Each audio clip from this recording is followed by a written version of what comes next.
باللہ من الشیطان اللعین الرجیم بسم اللہ الرحمن الرحیم الحمد للہ رب العالمین والصلاة والسلام علی نبی الکریم وعلی آلہ الطیبین الطاہرین المعصومین المنتجبین ولعنۃ اللہ علی اعدائہم من الآن الی قیام یوم الدین آمین یا رب العالمین۔ اما بعد، بسم اللہ الرحمن الرحیم ان اللہ وملائکتہ یصلون علی النبی یا ایھا الذین آمنوا صلوا علیہ وسلموا تسلیما الذین یؤذون اللہ ورسولہ لعنہم اللہ فی الدنیا والآخرہ وأعد لهم عذابا مہینا۔ صدق اللہ العلی العظیم وصدق رسولہ النبی الکریم۔ اما بعد، فقد قال اللہ تبارک وتعالی بسم اللہ الرحمن الرحیم قل هو اللہ احد اللہ الصمد لم یلد ولم یولد ولم یکن له کفوا احد۔ کذالک اللہ ربی صدق اللہ العلی العظیم وصدق رسول النبی الکریم وعلی آلہ الطیبین الطاہرین ولعنۃ اللہ علی اعدائہم من الآن الی قیام یوم الدین آمین یا رب العالمین۔ سامعین محترم، ناظرین گرامی قدر، دین کی جڑیں اور شاخیں، اصول و فروع کے ضمن میں گفتگو جاری و ساری ہے۔ توحید الہی کے ثبوت کے طور پر کچھ باتیں آپ حضرات کے خدمت میں پیش کرنے کی سعادت حاصل کی گئی۔ اب اس کے بعد عدالت کا سلسلہ، عدل و عدالت کا سلسلہ جاری و ساری ہے، اور وہ بھی ہم اپنی چھٹی گفتگو میں پروردگار کے عدل ہونے کا ثبوت، فائدہ، عادل لوگوں کی صفتیں، عدل کے اثرات اور اس کے نتائج کے سلسلے میں باتیں چل رہی تھیں۔ کون سے مذہب ہیں جو عدل الہی کو نہیں مانتے ہیں اور کون مانتے ہیں، اور شیعہ علی بن ابی طالب کے نزدیک عدل کا اہم ترین رول ہے۔ توحید الہی کا جو اقرار کرتا ہے اس کے لیے لازم ہے کہ عدل الہی کو مانے۔ یہ عظیم ترین صفت ہے پروردگار کی، اور عدل الہی کا اقرار کرنے والا اندرونی فساد، اختلافات سے دور رہتا ہے، بچ جاتا ہے۔ عدل الہی کا منکر شیطان تھا جو مردود ہو گیا۔ اللہ کے فیصلے کو نہ ماننا، اس کی اطاعت نہ کرنا، اور اپنے بہاف پہ اپنی سوچ سے بڑا اور چھوٹا ہونے کا تصور خود بندے کا ہے، شیطان رجیم کا ہے، اور کسی کی بڑائی پر قبضہ کر لینا اور کسی کو بڑا نہ ماننا حکم خدا کے حکم پر بھی، تو وہ شیطانی ہوتا ہے، چاہے بعد رسول ہو یا تخلیق کائنات ہو، آدم کی خلقت ہو یا سجدہ ہو یا رسالت کے بعد خلافت کا مسئلہ ہو۔ جس نے حکم رسالت کا اقرار نہیں کیا، اس نے عدالت کا انکار کیا، اور عدالت الہی کا منکر شیطان ہوتا ہے جو مردود ہوتا ہے اور لعنتی ہوتا ہے۔ عدالت الہی ضروری ہے اور اس کے اوپر اعتماد اور بھروسہ ضروری ہے۔ پہلا نتیجہ، پہلا فائدہ یہ ہے کہ انسان خدا کے اوپر اعتماد کر لیتا ہے، بھروسہ کر لیتا ہے، توکل پیدا ہوتا ہے عدل الہی کی بنیاد پر۔ اب دوسری گفتگو چھٹے منزل پر یہ ہے کہ اعتماد بر نبوت، نبوت کے اوپر انسان کی زندگی میں اعتماد پیدا ہو جاتا ہے عدل الہی کی بنیاد پر۔ انسان کا براہ راست رابطہ پروردگار سے نہیں ہو سکتا، یہ کنفرم بات ہے کہ خدا تک انسان جا نہیں سکتا، خدا براہ راست انسانوں تک آ نہیں سکتا۔ جو جائے گا اور کسی سے ملے گا تو وہ مجسم ہوگا، جسم و جسمانیات والا ہوگا، اور آئے گا تو کہیں جگہ سے کوئی خالی ہوگی اور کہیں جگہ پہنچے گا، تو یہ بھی خدا کے لیے نہیں ہے۔ جس طرح جناب ابراہیم نے کہا تھا کہ سورج، چاند اور ستارے ہمارے خدا ہیں، لیکن یہ حرکت کر جاتے ہیں ایک جگہ سے دوسری جگہ جب جاتے ہیں تو وہاں موجود ہوتا ہے، پہلی جگہ سے جو چھوڑ کے آتے ہیں وہاں خالی رہتا ہے، یہ خدا کے لیے نہیں ہے۔ تو ہم خدا کے پاس براہ راست نہیں پہنچ سکتے، خدا تک نہیں جا سکتے، لہذا ضروری ہے کہ انسان پروردگار کی بارگاہ میں براہ راست اس سے رابطہ نہیں کر سکتا، اور نہ اس سے بلا واسطہ احکام حاصل کر سکتا ہے، بغیر کسی وسیلے کے نہ اس کا حکم لے سکتا ہے۔ نہیں معلوم ہے، اس لیے کہ جناب موسیٰ کے لیے آواز بھی پیدا کی ہے تو پروردگار نے درخت میں، پتھروں میں تو خدا کا حکم ہم کیسے حاصل کر سکتے ہیں؟ بغیر وسیلے کے نہیں حاصل کر سکتے، اور خدا سے رابطہ ہمارا بھی بغیر وسیلے کے نہیں ہو سکتا۔ رب العالمین نے اپنے احکام کی ترسیل، تبلیغ، اپنے حکم کو پہنچانے کا اور اسے ارسال کرنے کے لیے نبوتوں کا سلسلہ قرار دیا ہے، اور اپنے سارے قوانین اور تعلیمات انہی کے ذریعے بھیجے ہیں۔ اللہ نے اپنے پورا قانون، پورا نظام، پوری تعلیم، پوری ہدایت، پوری رہنمائی نبیوں کے ذریعے، کتابوں کے ذریعے، ہدایت کے ذریعے بھیجا ہے، اس لیے کہ ہم خدا تک براہ راست جا نہیں سکتے، اس سے رابطہ نہیں کر سکتے۔ وہ اپنے احکام بھی بغیر وسیلے کے نہیں بھیجتا، اس لیے کہ نہ ہمارے پاس وہ سننے کی طاقت ہے، نہ وہ نور کے مشاہدہ کر سکتے ہیں، اور نہ اور طریقے سے خدا کی آواز کے سننے کے لائق ہے۔ اور آواز بھی ایک وسیلہ ہوگی خدا کی بات ہم تک پہنچنے کی۔ جب خدا کی بات بھی وسیلے کے ذریعے ہم تک پہنچتی ہے تو ہماری بات بھی بغیر وسیلے کے خدا تک نہیں پہنچے گی۔ رب الکریم نے جتنے بھی ارسال کیے ہیں، جتنی چیزیں بھیجی ہیں یا جتنی تبلیغ کی ہے، اس تمام چیزوں کو نبوت کے وسیلے سے قرار دیا ہے، اور اپنے سارے قوانین، اپنے ساری تعلیمات انہی کے نبیوں کے ذریعے ہم تک پہنچایا ہے۔ اور اللہ نے نبیوں کو بھیج کے بتایا ہے، اور نبیوں نے آ کے کہا کہ خدا ایک ہے، وحدہ لا شریک ہے، اس کا قانون یہ ہے، اس کا نظام یہ ہے، اس کی شریعت یہ ہے، اور وہ یہ چاہتا ہے اور وہ یہ نہیں چاہتا، اس کی پسند یہ ہے، اس کی ناپسند یہ ہے۔ یہ ہمیں کون بتائے گا؟ یہ نبی مرسل بتاتے ہیں۔ اور انسان ان احکامات پر اسی وقت اعتماد کر سکتا ہے، بھروسہ کر سکتا، ہو سکتا ہے کسی اور کی بات ہو۔ یہ اعتماد اور بھروسہ جب انسان اس بات پہ کرے گا، جو نبی لائیں گے خدا کی باتیں، کتاب لائے گی خدا کی باتیں، ہدایت اور رسال جو ہوں گے، تبلیغات ہوں گے، وہ خدا کے ہوں گے، یہ اس وقت اعتماد کر سکتا ہے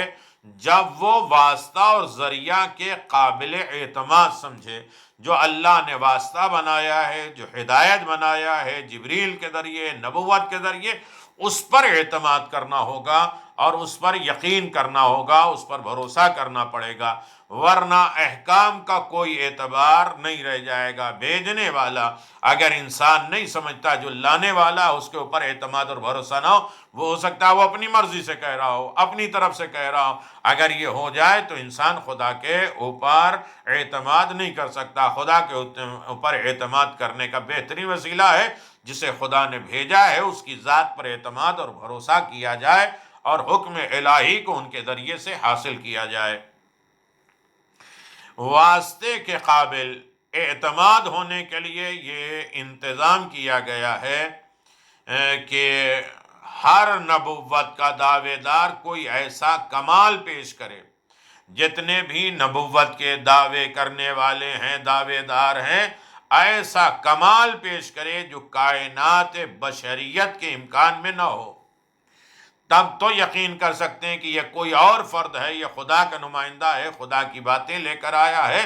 ہر نبوت کے دعوے دار کے لیے کمال ہونا چاہیے، صاحب اعجاز ہونا چاہیے، اور تمام بشر سے اعلیٰ ہونا چاہیے۔ آدمی لوگ جو کر سکتے ہیں ان سے بلند ہو، اور جو وہ نبی کر سکتا ہے وہ عام انسان نہیں کر سکتا، اس کے امکان میں نہ ہو، اس کی طاقت میں نہ ہو، اس کے ہنر میں نہ ہو۔ اور انسان یہ اعتبار پیدا کر سکے کہ اس کا رابطہ کسی بلند ہستی سے ہے، اس کے ذریعے ہم خدا تک جائیں گے۔ یہ ایک انسان کے اندر اجاگر ہو جائے کہ ہم انسان ایسا نہیں کر سکتے، اس کے پاس کمال ہے، معجزہ ہے، یہ خدا کا نمائندہ ہے، اور یہی اس کے اوپر، بلند ہستی کے اوپر انسان اعتماد کر لے، بھروسہ کر لے کہ جس نے اسے عالم بشریت میں، جس نے اسے بشریت کے ماحول پر فرد کے وقت میں بالا ترین طاقت، اعلیٰ ترین طاقت، بلند ترین کمال عنایت فرمایا ہے۔ یہ ہم نے نہیں دیا ہے، یہ خدا نے دیا ہے اور خدا کا یہ نمائندہ ہے، لہذا سارے لوگوں سے یہ افضل ہے، پھر اس کے اوپر اعتماد کرے، بھروسہ کرے، پھر احکام الہی کو حاصل کرے۔ یہ نبوت کے اوپر بھی اعتماد عدالت کی بنیاد پر ہے۔ اس کمال کا نام اصطلاح مذہب میں معجزہ رکھا گیا ہے، یعنی جو خدا کی طرف سے ارسال کرنے والا ہے، رسول ہے، تبلیغ کرنے والا ہے، وہ عام انسان سے افضل ہے، انسانوں میں وہ طاقت، وہ پاور نہیں پایا جاتا ہے، لہذا یہ لے کر آئے ہیں جن کے اندر معجزات ہے، اور معجزات عنایت کیا ہے پروردگار نے، یہ سارے کمالات ان کے اندر سمو دیے ہیں، ساری مخلوق سے انہیں افضل بنایا ہے، اعلیٰ بنایا ہے، تاکہ جھوٹے دعوے داروں کی تائید نہ کی جائے۔ جو لوگ اور بھی دعوے دار تھے ان کے اندر معجزات نہیں تھے، اور اسی طرح جھوٹا انسان پکڑا جائے گا جن کے پاس پاور اور یقیناً معجزے کی طاقت جن کے پاس نہ تھی، اس کا اعتبار بھی اسی وقت پیدا ہوگا، اس کے اوپر بھروسہ بھی اسی وقت پیدا ہو سکتا ہے جب یہ طے ہو جائے کہ پروردگار کسی غلط دعوے دار کو ایسا کمال عنایت نہیں کرے گا، ورنہ اگر یہ اعتبار پیدا نہ ہو سکا تو یہ احتمال بہرحال باقی رہے گا کہ یہ انسان واقعا نبی نہ ہو۔ یعنی اگر انسان صاحب اعجاز اس کو نہیں مانے گا، اسے پاورفل نہیں مانے گا، اور خدا کی عنایت نہیں جانے گا، خدا کے کمالات نہیں سمجھے گا، اس کے اوپر اعتماد اور بھروسہ نہیں کرے گا، تو یہ احتمال رہے گا کہ انسان واقعا نبی نہ ہو، اور پروردگار نے اسے یہ کمال، یہ معجزہ عنایت کر دیا، یہ اللہ نے عطا کیا ہے، اور اس طرح نبوتوں کا اعتماد اور اعتبار ختم ہو جائے گا، لہذا ان کے اندر معجزے کا ہونا ضروری ہے، اور یہ ساری کائنات سے اعلیٰ ہو، افضل ہو، اور ان کے پاس دنیا کے تمام بشروں سے زیادہ پاور اور طاقت اور اعجاز اور کرامتیں موجود ہوں۔ پروردگار پر یہ اعتبار کہ وہ کسی غلط انسان اور جھوٹے دعوے دار کی تائید نہ کرے، اس پر بھروسہ نہ کرے، اسی وقت پیدا ہو سکتا ہے کہ کسی غیر کے اوپر، جھوٹے کے اوپر انسان بھروسہ نہ کرے، یہ اس وقت ہوگا جب اس کی عدالت کا عقیدہ پیدا ہو جائے۔ خدا کے عادل ہونے کا اگر اقرار کر لیا ہے تو اس کے بندوں پر، اس کے بھیجے ہوئے رسولوں اور نبیوں پر انسان اعتماد کرے گا، تو جھوٹے جو دعوے دار ہیں ان کی بات غلط ثابت ہوگی، اور انسان یہ سمجھے گا کہ یہ عقیدہ الہی ہے، عدالت کا عقیدہ ہے، جس نے ہمیں نبی بھیجا، ہماری رہنمائی کیا تاکہ ہم گمراہ نہ ہوں، راہ ہدایت پہ ہوں اور صاحب اعجاز ہوں، تاکہ دوسرا کوئی دعویٰ نہ کر سکے۔ یہ طے کر لیا جائے کہ وہ خود کوئی غلط کام انجام نہیں دے سکتا، نبی ہے تو صاحب اعجاز ہوگا، صاحب عصمت ہوگا، وہ غلطیوں سے منزہ ہوگا، پاک ہوگا، جو وہ کہے گا اس پر اعتماد ہوگا، جو وہ کرے گا اس پر بھروسہ ہوگا، اور جو کہے گا وہ الہی پیغام ہوگا، لہذا عادل کی بنیاد پہ، عدالت کی بنیاد پر جسے اللہ نے نبی بھیجا ہے اسے صاحب اعجاز بھی ہونا ضروری ہے، ساری کائنات سے افضل ہونا بھی ضروری ہے، تاکہ جھوٹے دعوے دار پست ہو جائیں، ان کی تائید نہ ہو، اور عدالت الہی پہ بھروسہ ہو جائے۔ اس کے بغیر نہ مالک کا اعتبار رہ جاتا عدالت کے بغیر،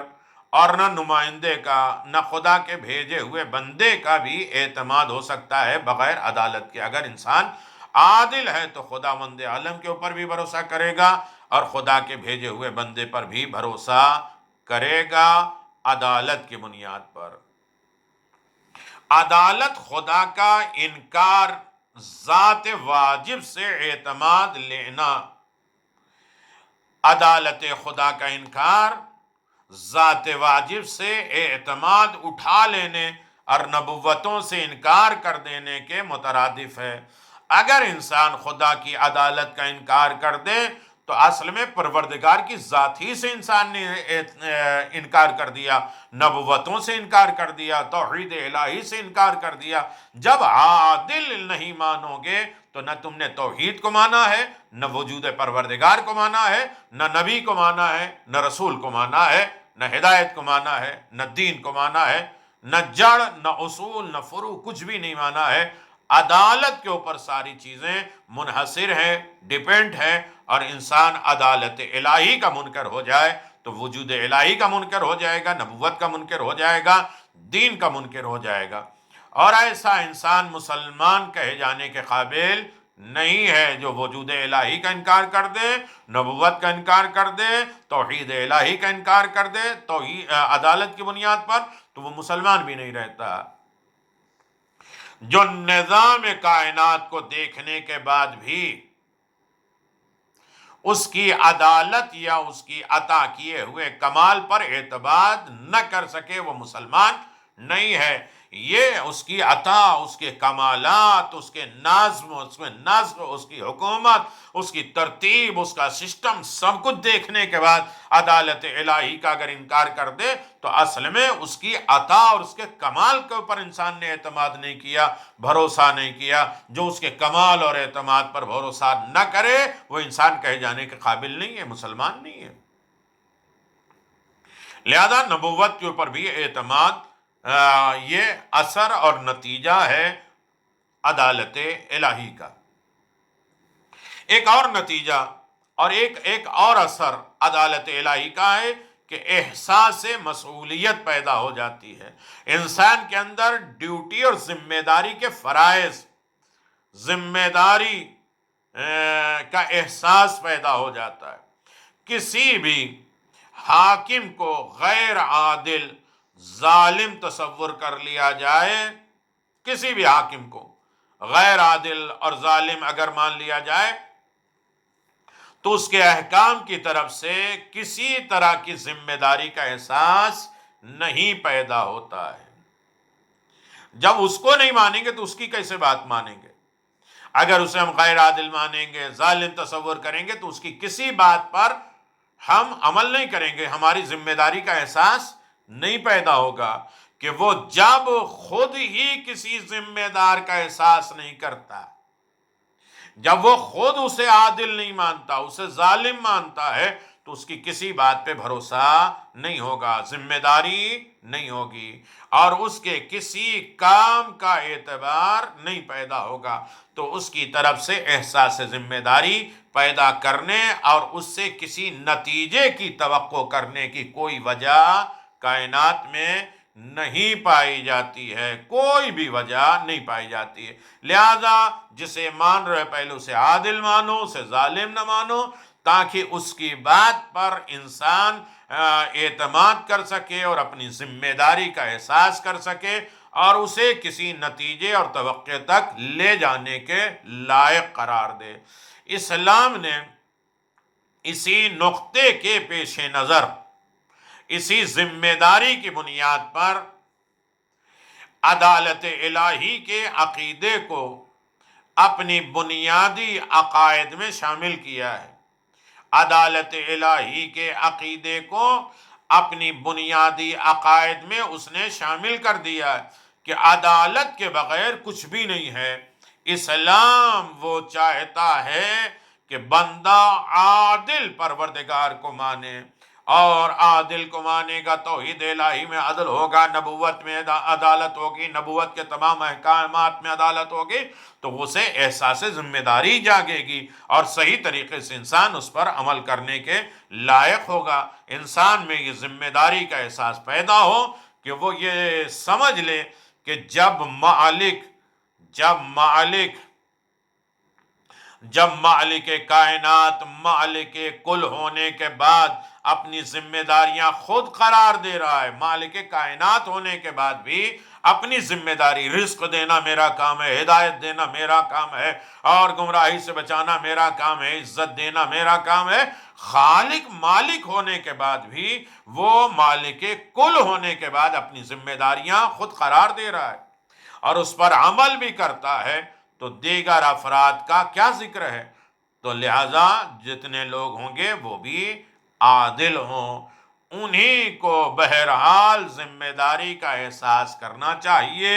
اس لیے کہ ان کے سر پر ایک حاکم موجود ہے اور اس نے اپنی ذمہ داریوں کو معین کر کے انسان کے حوالے کیا ہے۔ یہ احساس بیدار ہو جائے، عادل پروردگار ہے، اس کے سارے احکام عدل کی بنیاد پر ہیں، لہٰذا وہ خود عدالت کر رہا ہے خالق ہو کے بھی، تو لہٰذا جس کے پاس یہ قانون شریعت دین پہنچا رہا ہے اسے بھی عدل کو ماننا پڑے گا، اور حاکم کی موجودگی میں اپنی ذمہ داریوں کو معین کرنا پڑے گا، اپنی ڈیوٹی کو سمجھنا پڑے گا اور ذمہ داری کو برائے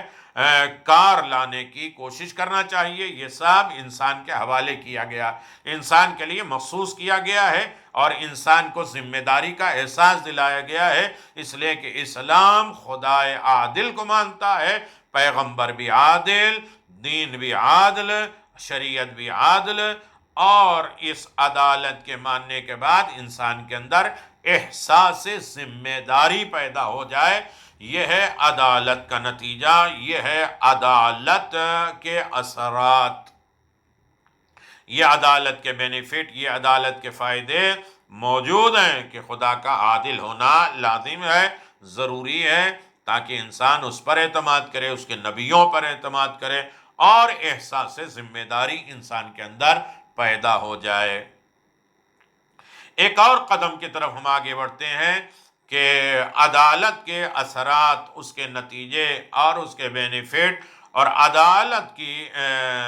ذمہ داریاں اور عدالت کا مقام، انسان کو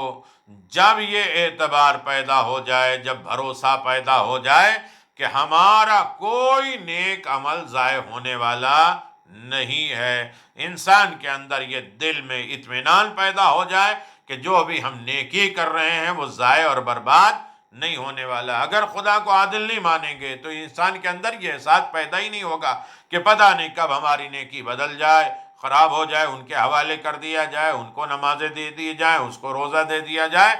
یہ جب انسان کے اندر یہ اعتبار پیدا ہو جائے، یہ بھروسہ پیدا ہو جائے، یہ اطمینان پیدا ہو جائے کہ ہمارا کوئی عمل،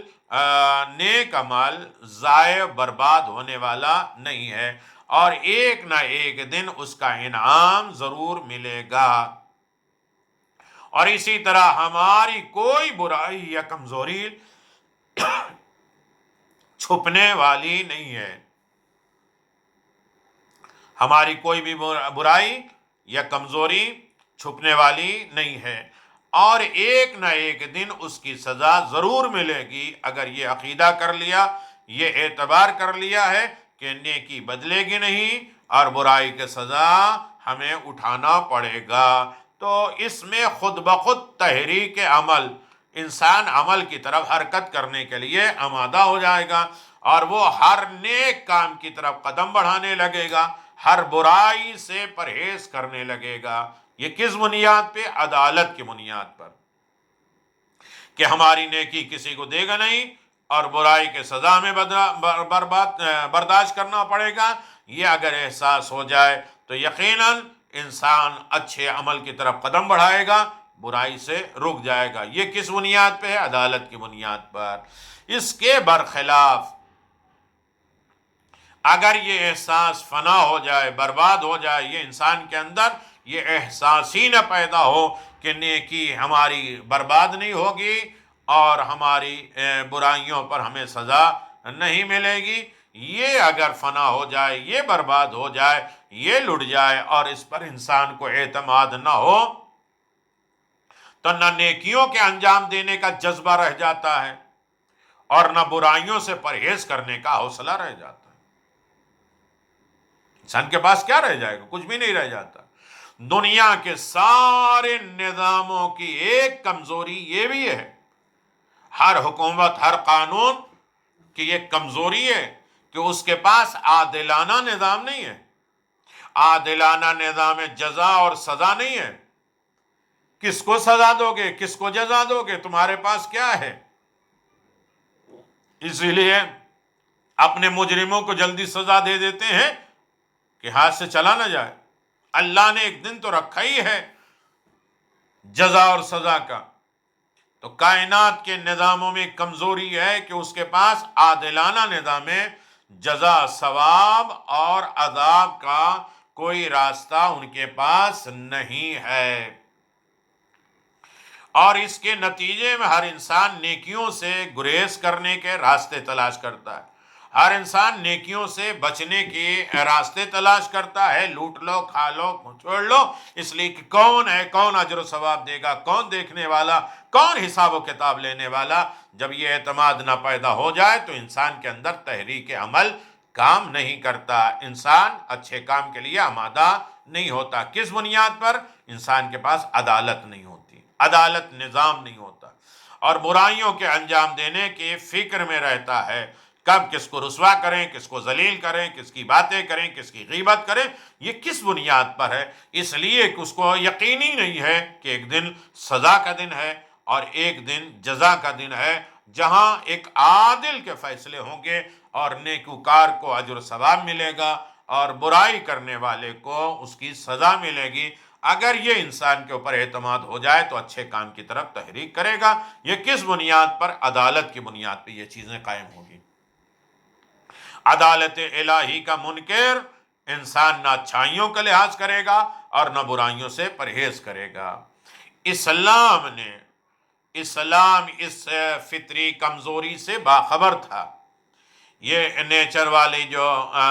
فطری کمزوری ہے، نیچر میں کمزوری ہے کہ انسان کو جو کوئی روکنے ٹوکنے والا نہ ہو اور کہیں ملنے والا انعام اور سزا ملنے کا یقین نہ ہو تو انسان نہ اچھائی کی طرف قدم بڑھائے گا اور نہ برائی سے رکے گا، بلکہ اچھائی نہیں کرے گا اور برائی کرے گا۔ لیکن اسلام اس فطری کمزوری سے جانتا تھا، خبر رکھتا ہے، لہذا اس نے اصولی طور پر، حقیقت کے طور پر عدالت الہی کا عقیدہ ذہن انسانی کے حوالے کر دیا تاکہ اسے جزا اور سزا کا مکمل معرفت اور عرفان ہو جائے کہ سزا کسے ملے گی، جزا کسے ملے گا۔ لہذا اس کے دل میں عدالت الہی کا عقیدہ پیدا کر دیا، ذہن انسانی کے حوالے کر دیا اور سوچنے پہ مجبور کر دیا کہ عدالت الہی یہ خاص رول ہے تاکہ جزا اور سزا کو پہچاننے کے بعد انسان نیکی کی طرف آمادہ ہو اور برائی سے بچنے کی کوشش کرتا رہے، اور اس طرح اس کے قدم راہ خدا، راہ خیر اور صلاح اصلاح میں برابر آگے بڑھتے رہیں، کبھی کسی برائی کا ارادہ بھی نہ کرے۔ جب جزا اور سزا پہچان لے گا، معرفت ہوگی اور عدالت الہی کا عقیدہ ذہن تک پہنچ چکا ہوگا اور اس پر بھروسہ کرے گا، تو کسی وقت بھی انسان برائی کی قدم نہیں بڑھائے گا، ارادہ نہیں کرے گا، اور خیر کے راستے پہ، اصلاح کے راستے پر وہ بڑھتا ہوا جائے گا اور آگے نکلتا ہوا چلا جائے گا۔ لہذا ضروری ہے کہ انسان کے اندر وہ چیز ڈیولپ کر لے اور انسان صحیح معنوں میں پروردگار کے بتائے ہوئے احکام کے مطابق عمل کرنے کے لائق بن جائے، اور یقیناً انسان اسی وقت ہوگا کہ جب اس کے اندر، انسان کے اندر احساس ذمہ داری پیدا ہو جائے اور انسان صحیح معنوں میں حرکت عمل کی طرف متوجہ ہو جائے۔ یہی وجہ ہے کہ عدالت ہونا ضروری ہے تاکہ بندے سزا اور جزا کو جان لیں اور نیکی کی طرف قدم بڑھائیں اور برائی سے اپنے آپ کو روک لیں۔ ایک قدم اور ہم لوگ بڑھتے ہیں کہ جس میں آپ اندازہ لگائیں کہ پروردگار عالم نے عادلانہ جزا کے علاوہ بھی انسان سے بے شمار احسانات اور انعامات کا وعدہ کیا ہے۔ جزا، بدلہ اگر عدل کی بنیاد پر نہ بھی ہو تب بھی انسان بے شمار احسانات اور انعامات کا وعدہ پروردگار نے کیا ہے،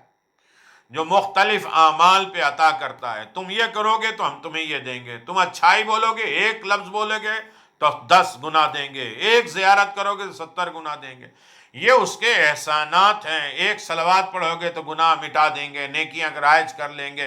ایک مومن کو سلام کرو گے، کسی والدین کو اپنے محبت سے نظر دیکھ کرو گے، یہ عادلانہ فیصلہ ہے، یہ فضل الہی ہے کہ احسانات اور انعامات کا وعدہ کیا پروردگار، جو مختلف اعمال پر عطا کرنے والے، اور یہی وعدہ وہ ہے جو انسان کی قوت عمل کو تیز کر دیتا ہے۔ انعامات کی وجہ سے، احسانات پروردگار ملنے کی وجہ سے انسان کے اندر انہماک پیدا ہوتا ہے، جوش پیدا ہوتا ہے، آمادگی پیدا ہوتی ہے، اور انسان کو توفیق مل جاتی ہے کہ وہ نیکی کی طرف تیز قدم بڑھاتا رہے، اور اسے زیادہ سے زیادہ خیرات صدقات پر آمادہ کرتا رہتا ہے۔ یہ کون ہے؟ عدالت ہے، اللہ کے ہاں ملنے والا ہے، احسان ملنے والا ہے۔ یہ کس بنیاد پر انسان صدقہ اور خیرات، اچھائیاں، نیکیاں، یہ سب کچھ کرتا ہے؟ یہ عدالت الہی کی بنیاد پر۔ خدا کو وہ عادل مانتا ہے، خدا کے اوپر بھروسہ کرتا ہے، خدا کے اوپر اعتماد کرتا ہے کہ ملے گا، اس کے احسان ملیں گے، اس کے انعامات ملیں گے۔ لیکن خود اس وعدے کا اعتبار بھی اسی وقت قائم ہو سکتا ہے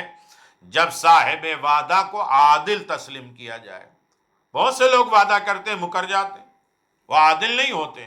تو لہٰذا احسانات اور انعامات، خیر صدقات کے برکات اور رحمات جو ملیں گے، کس کے اوپر اعتماد ہو جائے؟ جس کو یہ عقیدہ ہو جائے کہ جس نے وعدہ کیا ہے وہ عادل ہے، عادل ہم مان لیں، اسے ایکسپٹ کر لیں، تو ہر نیکی کی طرف انسان قدم بڑھائے گا، تیزی کرے گا۔ ورنہ اس کی عدالت کا انکار کر دیا گیا یا اس میں شک اور شبہہ پیدا کر دیا گیا تو اس کے وعدے کی بھی اعتبار نہیں رہ جاتی، اس کے وعدے کی کوئی حقیقت نہیں رہ جاتی۔ عدالت کا انکار انسان کر دے گا، اور یا عدالت یہ سوچے گا کہ اللہ عادل نہیں ہے، یا اس میں شک و شبہہ پیدا ہو جائے تو اس کے وعدے کا بھی اعتبار نہیں رہ جاتا، اور اسی طرح قوت عمل خود بخود کمزور ہو جاتا ہے، اور انسان اچھے کام کی طرف آمادہ نہیں ہوتا ہے۔ کیوں؟ اس لیے کہ وعدہ کرنے والا عادل نہیں ہے۔ جب وعدہ کرنے والا عادل ہو جائے اور عادل اسے مان لے، اس پر بھروسہ کرے، تو انسان خود بخود عمل کی طرف تیز بڑھے گا، قدم بڑھائے گا، عمل کی طرف حرکت کرے گا، اور نظام کائنات بے شمار فوائد سے محروم نہیں ہوگی۔ اور اگر انسان خدا کو عادل نہیں مانے گا تو یہ کائنات کا نظام بہت سے فائدوں سے محروم رہ جائے گی۔ انسان نہ احسان کرے گا، نہ انعامات کے لالچ رہے گی، نہ خیرات کرے گا، اس لیے کہ وعدہ کرنے والے پر بھروسہ نہیں ہے۔ تو انسان جو ہے وہ بہت سے فائدے جو آج ڈیولپنگ ہو رہے ہیں، غریبوں کا خیال کیا جا رہا ہے، نیکیاں ہو رہی ہیں معاشرے میں، کچھ نہ کچھ برائیاں ڈر اور سمجھ سے باقی ہے، بچی ہوئی ہے۔ خدا کے عادل ہونے پر یقین ہے۔ خدا کے عادل خدا نخواستہ اگر انسان نہیں مانے تو یہ نظام درہم برہم ہو جائے گا، تباہی کا ذریعہ بنے گا۔ کوئی کسی کا لحاظ نہیں رکھے گا، نہ نیکی کرے گا، نہ احسانات کرے گا، نہ اچھائی کرے گا، اور نہ کسی سے اوپر ظلم کرنے سے بچے گا، بلکہ عمل میں انسان کمزور ہو جائے گا، اور بہت سے فائدہ اور بینیفٹ سے انسان محروم رہ جائے گا۔ لہذا عدالت الہی کے لیے ضروری ہے کہ انسان پہلے خدا کو عادل مانے، اس پر اعتماد کرے، اس پر بھروسہ کرے، اور جب انسان خداوند عالم کی ذات پر اعتماد اور بھروسہ کر لیتا ہے تو یقیناً نیکیوں کی طرف بھی آمادہ ہوتا ہے، اور جزا و سزا کا بھی امیدوار رہتا ہے، اور خیرات و صدقات کی طرف بھی وہ قدم بڑھاتا رہتا ہے۔ یہ کس بنیاد پر؟ عادل خدا کو تسلیم کرنے کی بنیاد پر۔ وآخر دعوانا ان الحمدللہ رب العالمین، وصلی اللہ علی نبی الکریم وعلی آلہ الطیبین الطاہرین۔